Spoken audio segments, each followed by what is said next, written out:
Hello everyone, welcome back to our next lesson. This lesson begins on page 5 in your notes, and this is called Trigonometric Identities. Now you're going to be actually taking some basic identities here, and I'll show you what they are now in just a moment.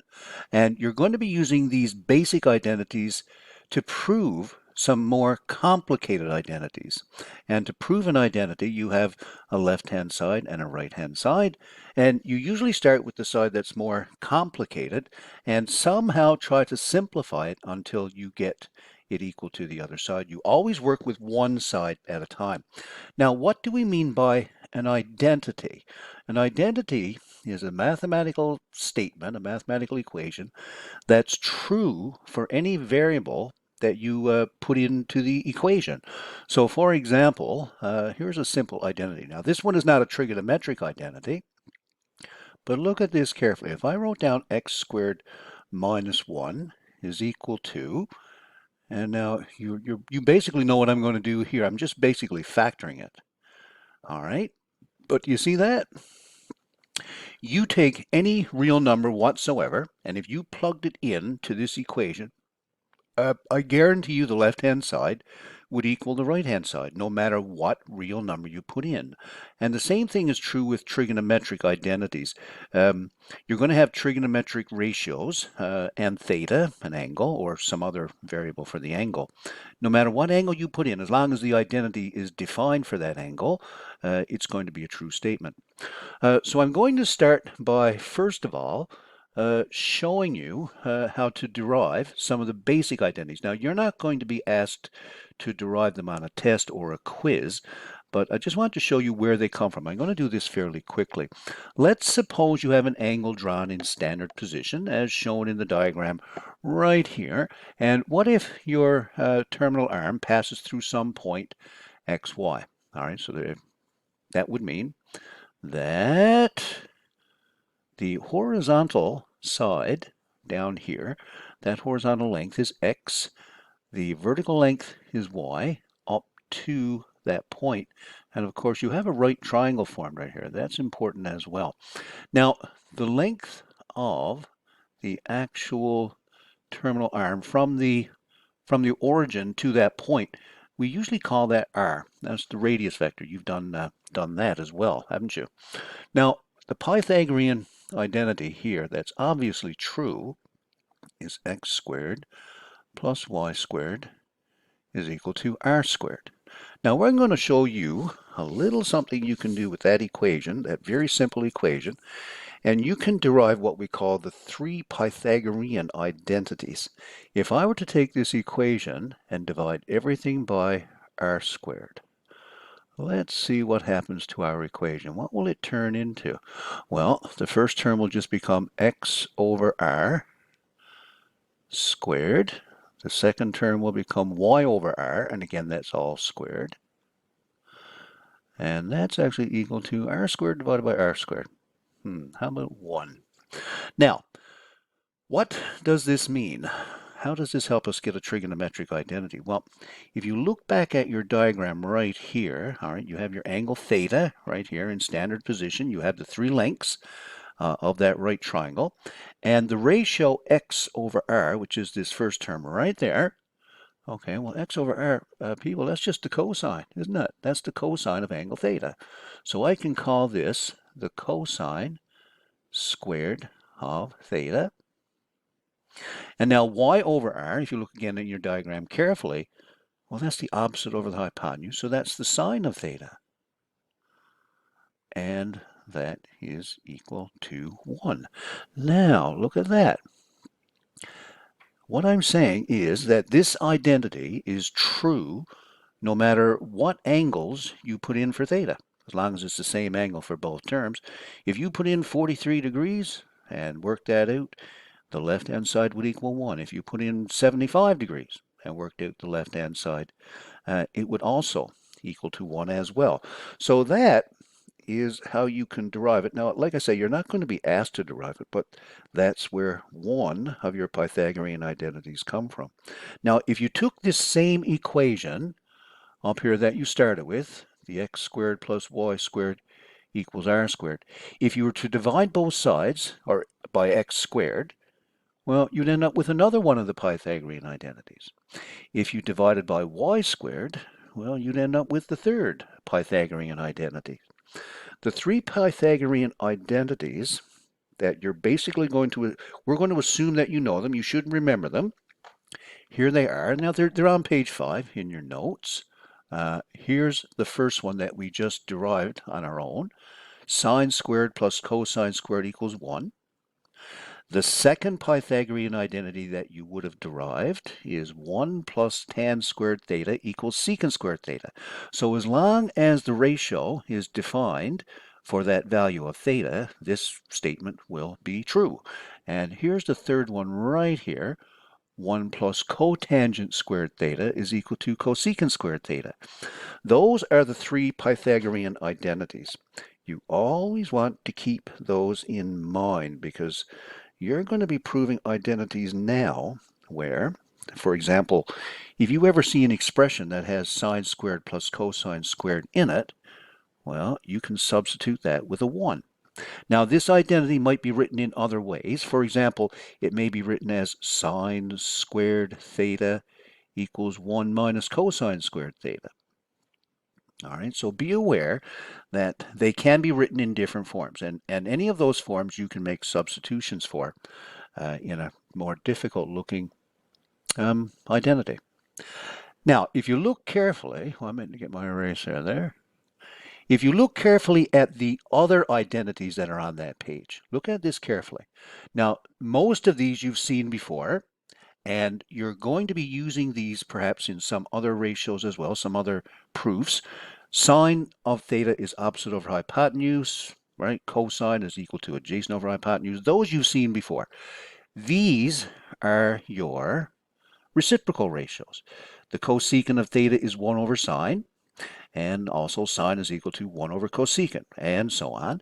Here's one right here on the very bottom. Now note that one carefully, everyone, because that is a very important basic identity, and you're going to find you'll be using that one a fair bit when you're proving other identities.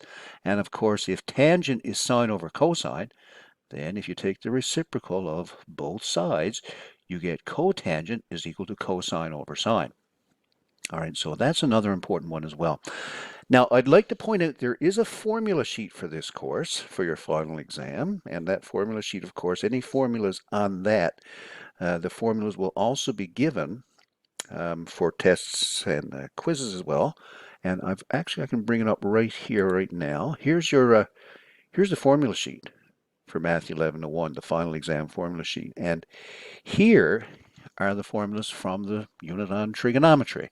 And you can clearly see right here, oh, let me get my pen up again. You can clearly see right here that the three Pythagorean identities are actually given to you.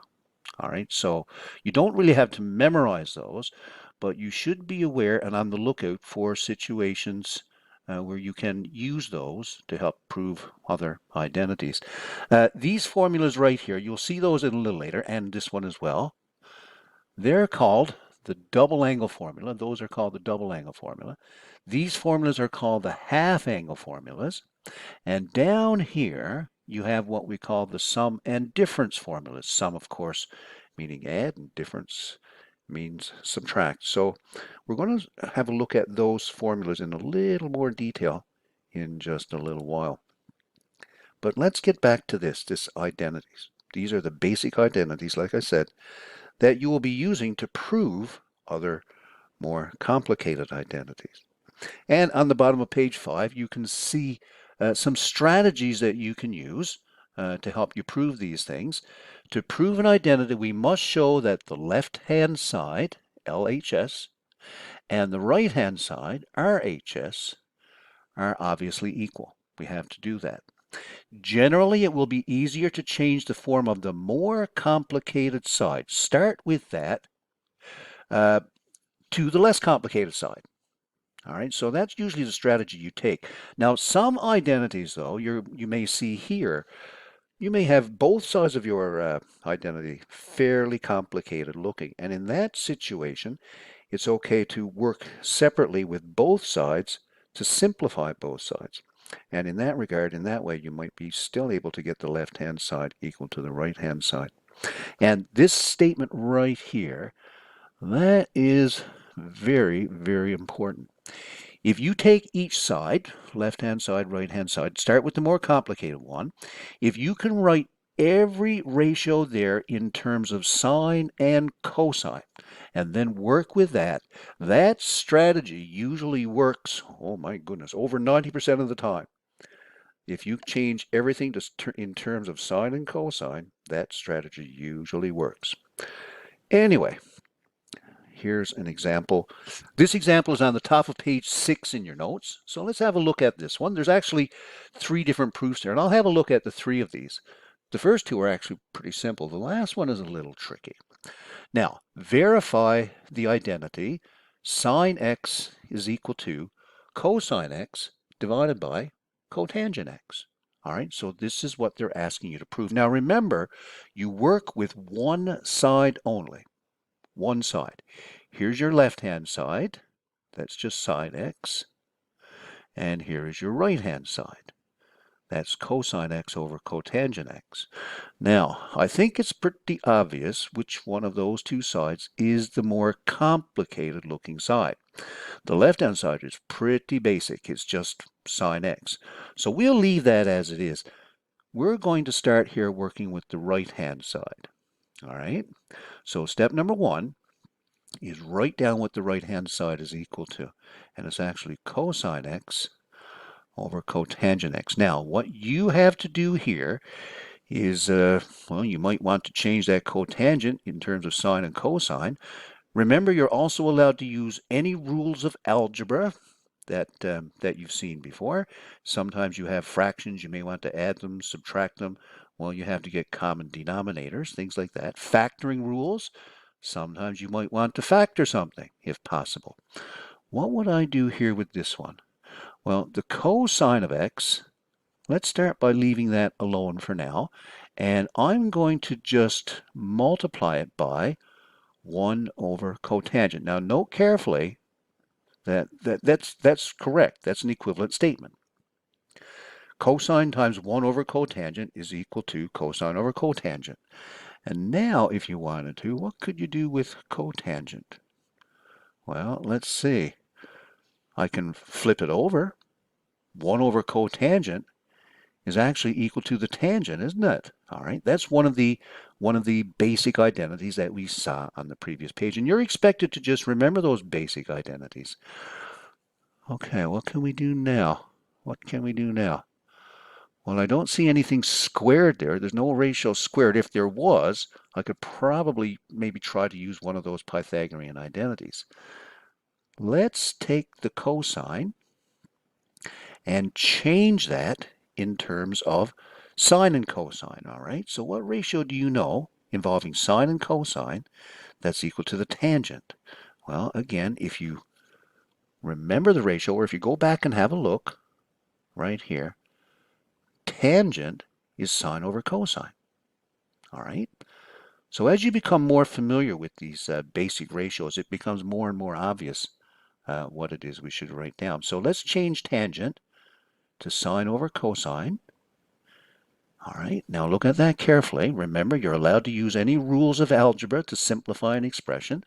And I can clearly see that the cosine right there is in the numerator. You can put that over 1 if you wanted to. This cosine is in your denominator. Well, ladies and gentlemen, because they're both factors, they can actually cancel. And so what you're left with is sine x. And if you look back at the identity you were trying to prove, that is your left-hand side. So your final statement, the final thing I should write down here, notice I started with right-hand side. I wrote down what the right-hand side was. I simplified the expression. I tried to use algebra, basic trigonometric identities that we knew. And by golly, look at that. We got it equal to the left-hand side. You see that? So you're always going to start with either the left-hand side or the right-hand side. Do something to it, and you're going to end up with the other side. Now this proof here is now complete. You have proven that this identity that we started with, it is always true as long as that ratio, that particular ratio, is defined for that angle. For example, tangent, there's certain angles that if you try to take tangent off, you'd get an error on your calculator because they're undefined. Let's have a look at number 2. Here's another one. Here's my left-hand side, and here's my right-hand side. Okay, now the right-hand side, it's secant, which is, okay, well, maybe we can simplify that a little bit, but by far the more complicated side is the left-hand side. So here, let's start with the left-hand side, and we'll write down that it's equal to tan theta multiplied by the cosecant of theta. All right, so that's what we're starting with. Now remember, we're doing something to that until we can change it into the right-hand side somehow. And again, I don't see any squares of the trigonometric ratio, so I don't think right now anyway we will be able to apply those Pythagorean identities we saw. But again, one strategy is change everything to terms of sine and cosine. Tangent, for example, remember, is sine over cosine. All right, so far so good. Multiplied by times. And then we'll also change cosecant. Now that's the reciprocal ratio for sine.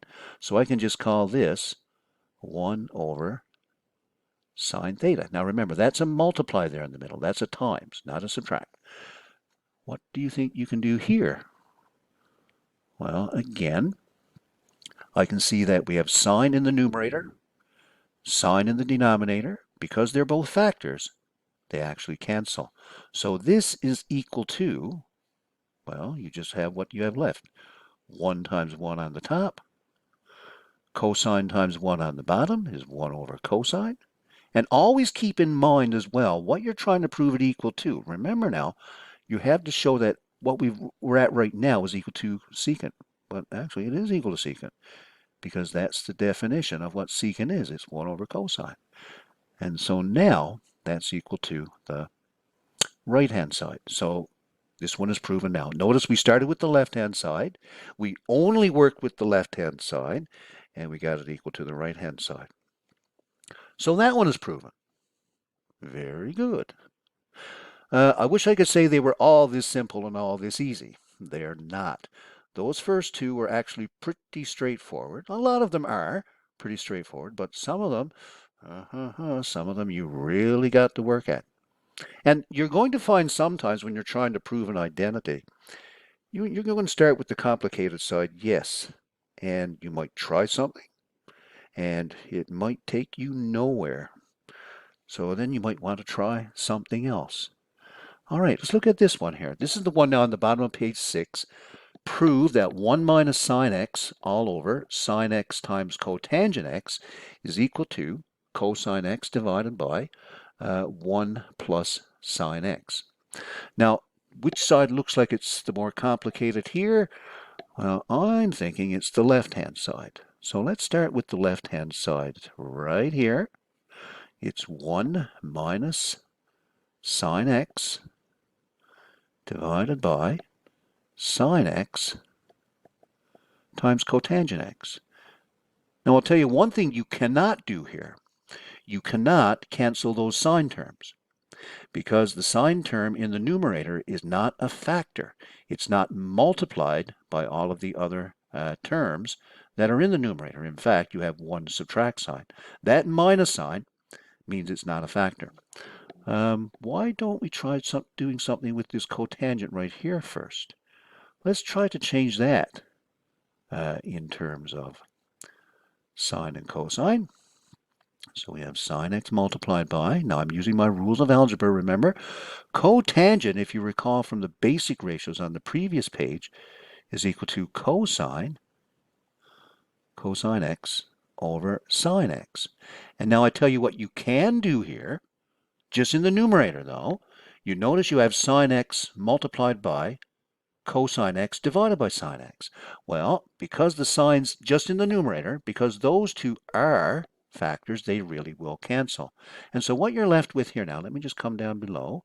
What you're left with here in your next step is 1 minus sine x divided by cosine x. All right?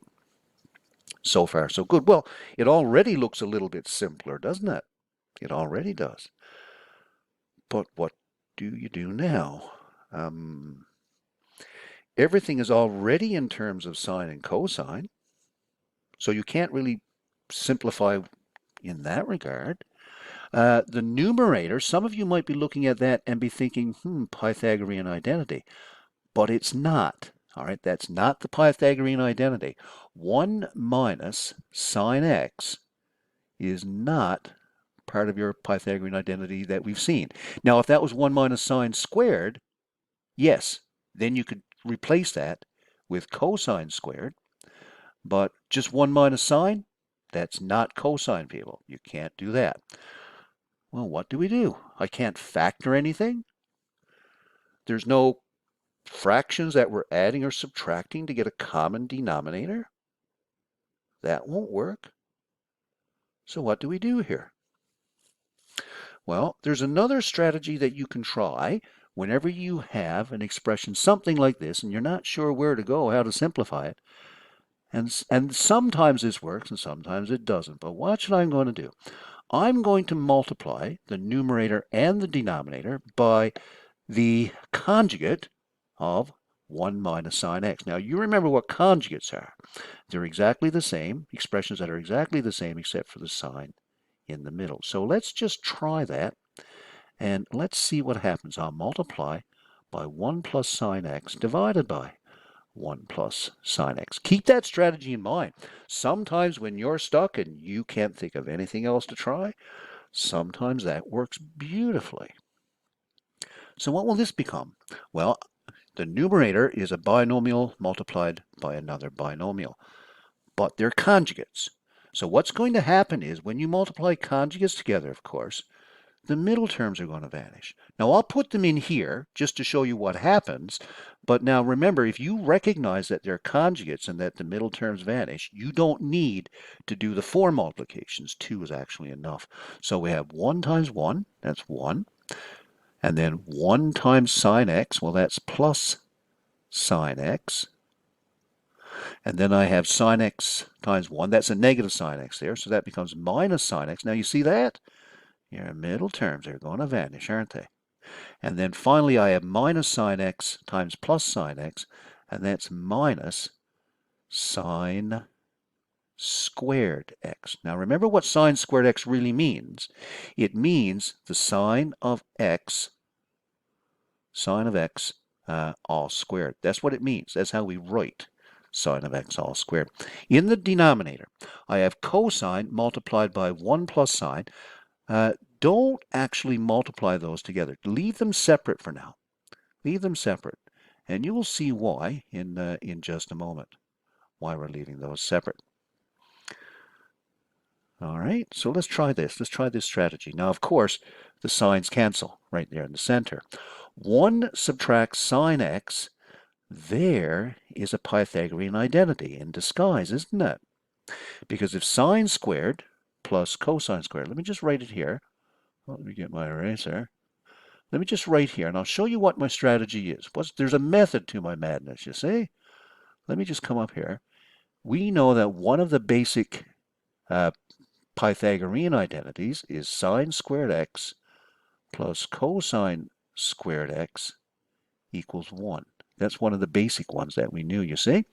But 1 minus sine x, if I were to take this sign here to the other side, you'd be left with cosine squared x is equal to 1 minus sine squared x.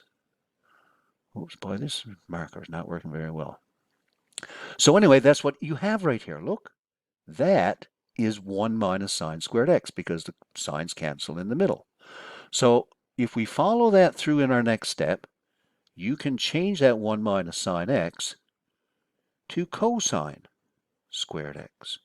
In the denominator, you have cosine x multiplied by 1 plus sine x.